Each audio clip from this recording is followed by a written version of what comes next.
Torture చేసుకునేవాడు. అదే విధంగా ఫాలో అయ్యేవాడు. తీవ్రమైనటువంటి ఆ యొక్క సాధన ఆ 5 మంది ఫాలో అయ్యేవాడు. బుద్ధుడు ఇదంతా కూడా తెలుసుకున్నాడు. ఈ మార్గం వేస్ట్, హింస పెట్టుకోకూడదు అని తెలుసుకొని ఆ టార్చర్ చేసుకోవడం, శరీరాన్ని టార్చర్ చేయడం అనేది కరెక్ట్ కాదు అని తాను తెలుసుకున్నాడు, రియలైజ్ అయ్యాడు. అంచేత ఆ విధమైన విధానాన్ని వదిలిపెట్టాడు. వదిలిపెట్టిన తర్వాత ఏమైంది, అతని ఫాలోయర్స్ ఇమ్మీడియట్గా అతని నుంచి దూరంగా వెళ్ళిపోయారు. నువ్వు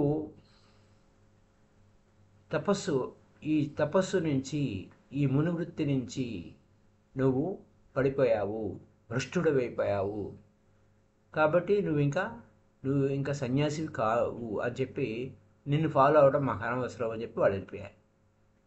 బుద్ధుడు ఎన్లైటెన్ అయిన తర్వాత అతనికి ఐడియా వచ్చింది, ఈ 5 మందిని కలుద్దామని, ఏం చేస్తున్నారు అని. అతన్ని అనుసరించేవారు 5 మంది. సో వారి కోసం వెళ్ళాడు. బాధ్యత,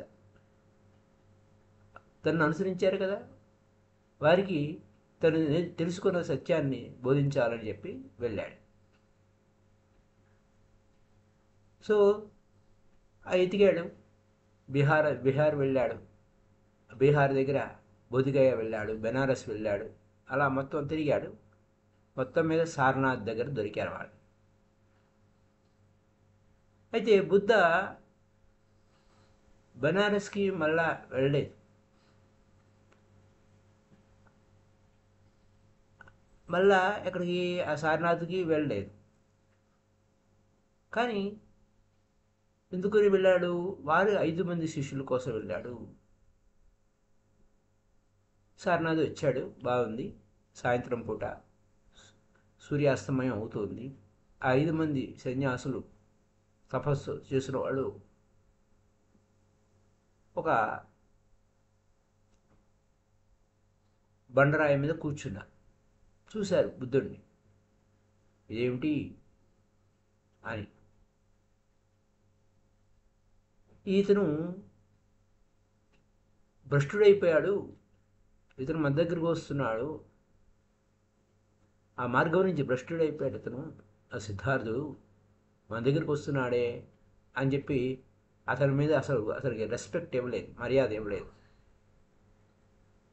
ఆఖరికి సాధారణంగా అయినటువంటి వచ్చిన వారిని పలకరిద్దామని కూడా పలకరించలేదు, కళ్ళు మూసుకున్నారు వాళ్ళు. అయితే బుద్ధుడు వాళ్ళకి సమీపంగా వస్తున్నాడు. 5 మంది వెంటనే వారి మనసు మారిపోయి వారు అసహనం అయిపోయారు. ఇదేమిటి ఇలా అయిపోయేదని. బుద్ధుడి దగ్గర రాగానే సడన్గా వాడు కాళ్ళ మీద పడ్డారు. ఆయన కాళ్ళ మీద పడ్డాడు. వాళ్ళంతా ఆయన కాళ్ళ మీద పడ్డారు. ఏమయ్యా, నేను వస్తున్నప్పుడు కనీసం మర్యాద కూడా ఇవ్వలేదు, ఇప్పుడు నా కాళ్ళ మీద పడ్డారు ఏమిటి అని. మాకు తెలియదు, ఏమో అలా సంభవించింది, నువ్వేం పొందావు, ఇంత గొప్ప ఆకర్షణ శక్తి ఉంది నీలో, మమ్మల్ని నీ కాళ్ళ దగ్గరికి తెప్పించుకున్నావు, ఎలా హిప్నటైజ్ మమ్మల్ని చేయగలిగావు అన్నాడు. నేనేం చేయలేదయ్యా, నాకు నాలో ఏదో సంభవించింది, అన్ని ఎనర్జీస్ అంతా కూడా నా మూలంలోకి వచ్చేసాయి, నా స్వయంలోకి వచ్చేసాయి. అంచేత నేను ఎక్కడికి పోయినా ఆ ఆకర్షణ శక్తి, ఆ మ్యాగ్నెటిక్ ఫోర్స్ అనేది సంభవిస్తుంది. అంచేత ఎవరైతే బుద్ధుడికి ఎగనిస్ట్గాను, మహావీరుడికి ఎగనిస్ట్గా ఉన్నారు, వందలాది సంవత్సరాలు ఎగనిస్ట్గా ఉన్నా, ఈ మనిషి మంచివాడు కాదు, అందరినీ హిప్నటైజ్ చేసేస్తారు అని చెప్పడం మొదలెట్టారు. ఎవరెవరిని హిప్నటైజ్ చేయడం లేదు. ఎందుకంటే no one is hypnotising, you become hypnotised. నీ అంతా నువ్వే హిప్నటైజ్ అవుతావు, అది వేరే విషయం. ఎనర్జీ అనేది నీ ఒరిజినల్ సోర్స్లోకి వెళ్ళిపోతే, నీ మూలంలోకి నువ్వు వెళ్ళిపోతే నువ్వు గొప్ప అయస్కాంత క్షేత్రమైపోతావు, అయస్కాంత క్షేత్రమైపోతావు, కేంద్రమైపోతావు.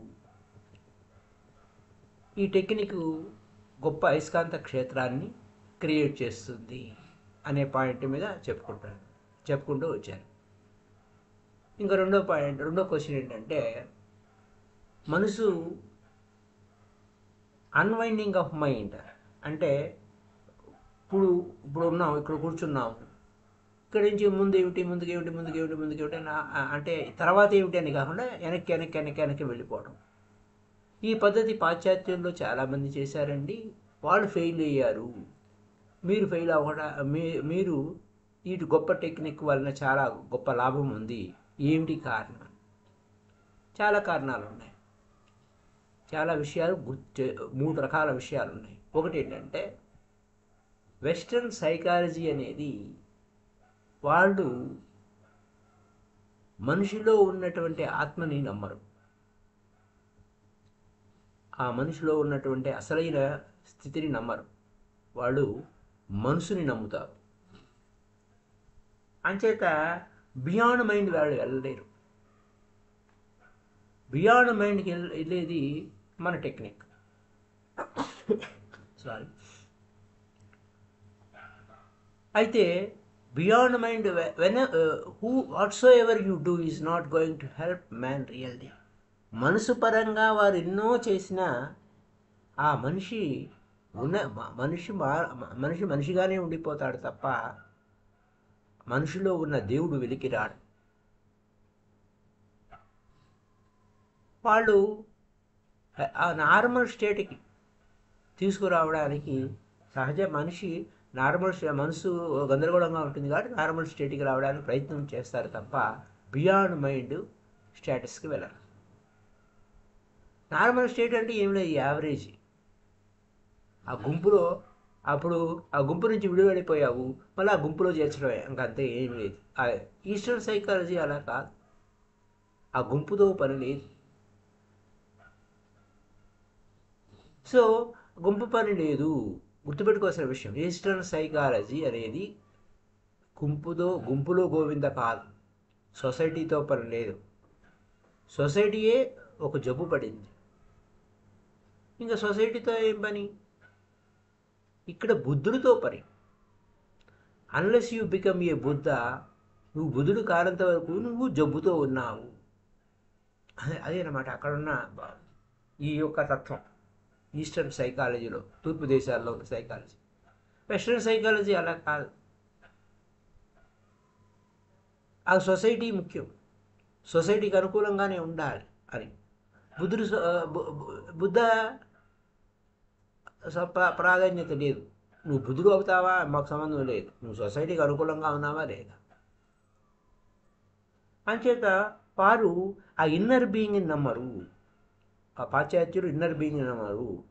అవుటర్గా కరెక్ట్గా ఉన్నావా లేదా అని చూస్తారు.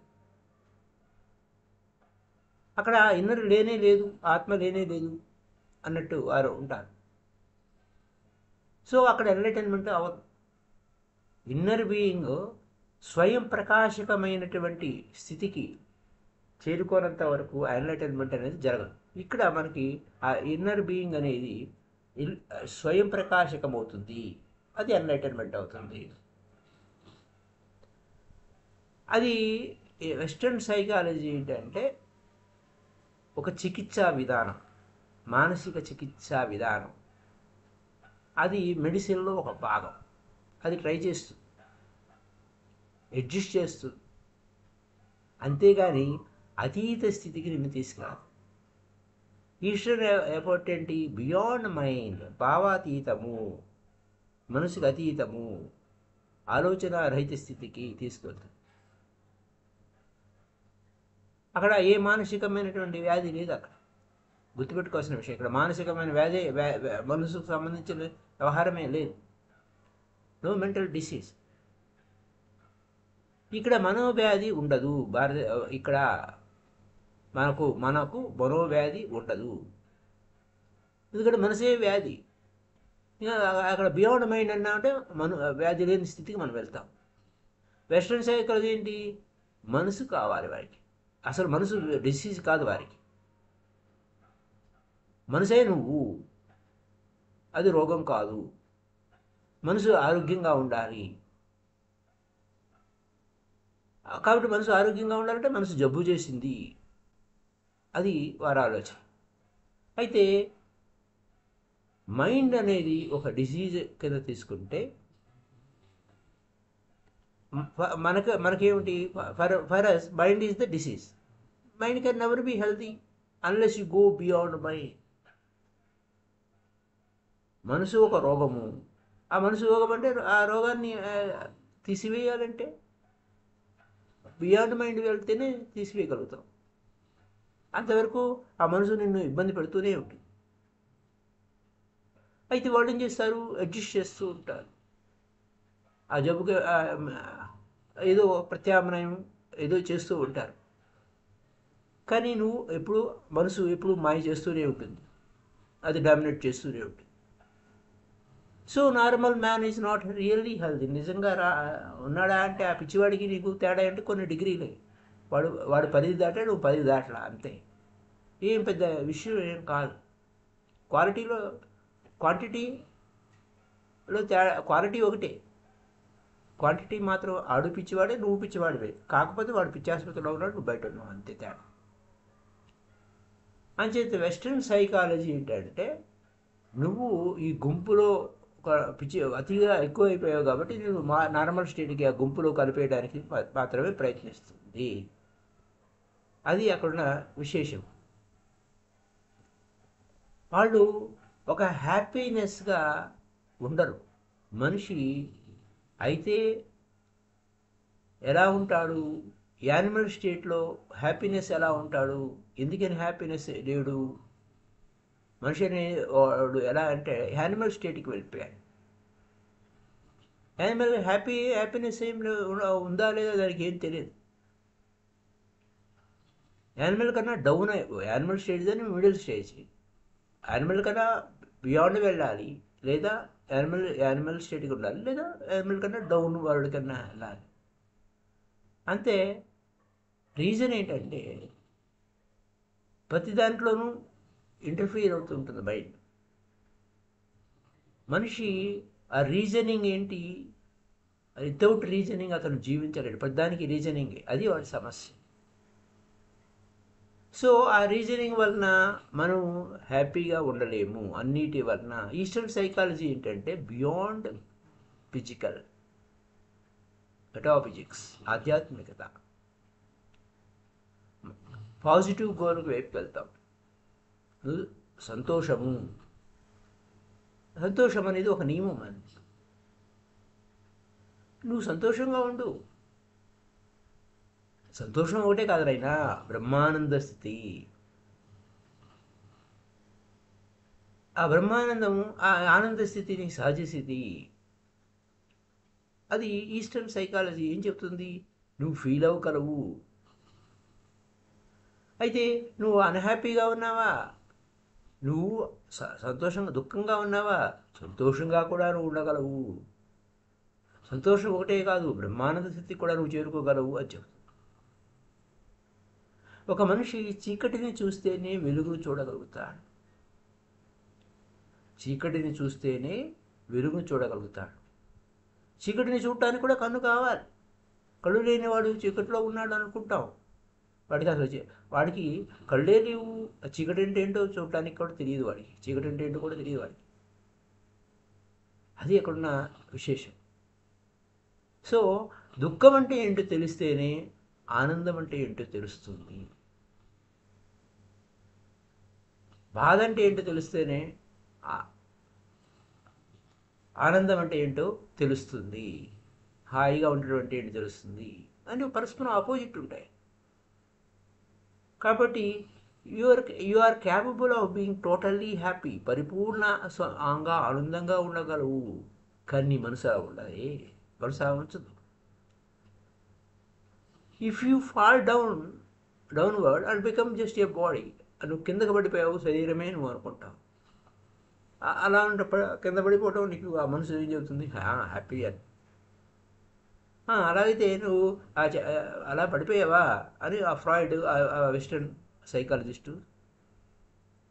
ఎందుకంటే అతని రీజనింగ్ ఇలాగ పడతావు, అలా పడతావు, అలానే ఉంటావు, ఇలానే ఉంటావని అతను రకరకాలుగా చెప్తూ ఉంటాడు. నువ్వు ఆనందంగా ఉండలేవు, కరెక్టే. నీకు డిస్టర్బెన్స్గా ఉంది, కరెక్టే. మనసు ఎప్పుడు డిస్టర్బ్ చేస్తుంది అని అంటాడు. బియాండ్ మైండ్ స్టేట్కి తీసుకెళ్ళడు. అయితే ఈస్ట్లో గో బియాండ్, మనసుకి అతీత స్థితికి వెళ్ళు. ఫ్రైడ్ ఏం చేస్తాడు, నువ్వు డౌన్వర్డ్కి రా, నువ్వు యానిమల్ స్టేట్కి రా, అప్పుడే నువ్వు ఆనందంగా ఉంటావు అంటావు. నువ్వు అడవికి వెళ్తే ఆ యానిమల్ ఆనందంగా ఉందో లేదో కూడా నీకు తెలియదు, దానికి ఆనందం అంటే ఏంటో తెలియదు. మనం ఏం బియాండ్కి వెళ్ళాలి, అది అక్కడ నా విషయం. మనిషి అనేవాడు మిడిల్లో ఉన్నాడు, అటు యానిమల్ స్టేటు, ఇటు డివైన్ స్టేట్. అయితే మేనేజ్ ఇన్ మిడిల్, బిలో అంటే యానిమల్ ఎగ్జిస్టెన్సీకి వెళ్ళిపోతావు. అవి మై డియర్ ఫ్రెండ్స్. అలాగే పక్షులు కానీ ఏదైనా గార్డెన్లో కానీ మనం అవి ఆనందంగా ఉన్నాయి అనుకుంటాం. మనం అట్లా పాడలేము, అట్లాగా ఉండలేము. కానీ వాటిలో మనసు లేదు కాబట్టి అవి హ్యాపీగా ఉన్నాయి. సో బాడీ పరంగా మనం ఏంటంటే గో బియాండ్, డౌన్వర్డ్కి వెళ్తే మనం బాడీ పరంగా ఉంటాం, మనకు పర్వాలేదు హ్యాపీగా ఉన్నాం అనుకుంటాం. కానీ గో బియాండ్కి వెళ్తే అప్పుడు ఆత్మపరంగా ఆనందంగా ఉంటాం, ఆత్మపరంగా ఆనందంగా ఉంటాము. అటు కాకుండా ఇటు కాకుండా ఉంటే టెన్షన్లో ఉంటావు, అంతే తేడా. ఆ రోప్ వాక్ చేసేవాడు ఏంటి, టైట్ రోప్ వాక్ చాలా బ్యాలెన్స్డ్గా ఉండాలి. అటు పడకూడదు, అటు వారిన ఇటు వారిన పడిపోతాడు. అది రోప్ వాక్లో అటు రెండే, అటు వెనకన్నా నడవాలి, ముందుకన్నా నడవాలి. మనసు అనేది ఒక రోప్ వాక్ లాంటిది, తాడు మీద నడవటం.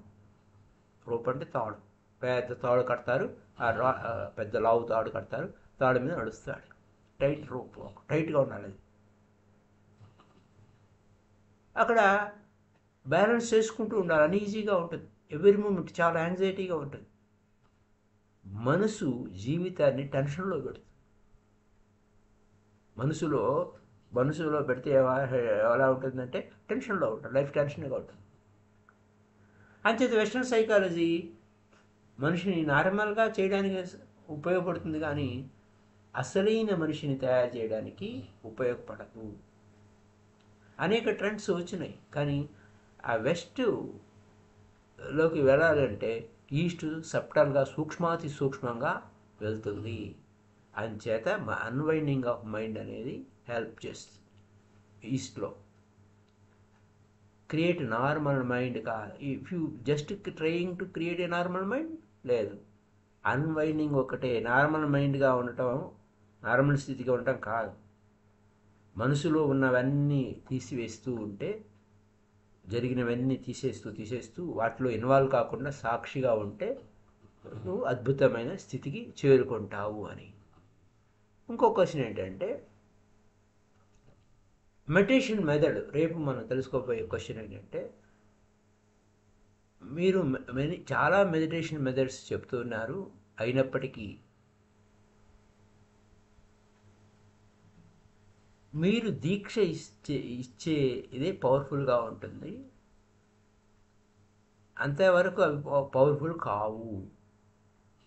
దీక్ష ఇవ్వడం అంటే ఏమిటి, ఈ మెథడ్స్ చెప్పి మనం వర్కౌట్ చేయడం అంటే ఏమిటి, ఈ 112 మెథడ్స్ మీరు చెప్పారు, మీరు దీక్ష ఇస్తేనే పవర్ఫుల్గా ఉంటుంది, దానికి దీనికి ఏంటి ఎక్స్ప్లెయిన్ చేయండి. మీరు ఎక్స్ప్లెయిన్ చేశారు, కానీ దీక్ష ఇస్తేనే బాగుంటుంది కదా అన్న ప్రశ్న, దానికి ఏంటి అనేది రేపటి ఎపిసోడ్ తెలుసుకుందాం. Thank you very much masters. Happy day to you all.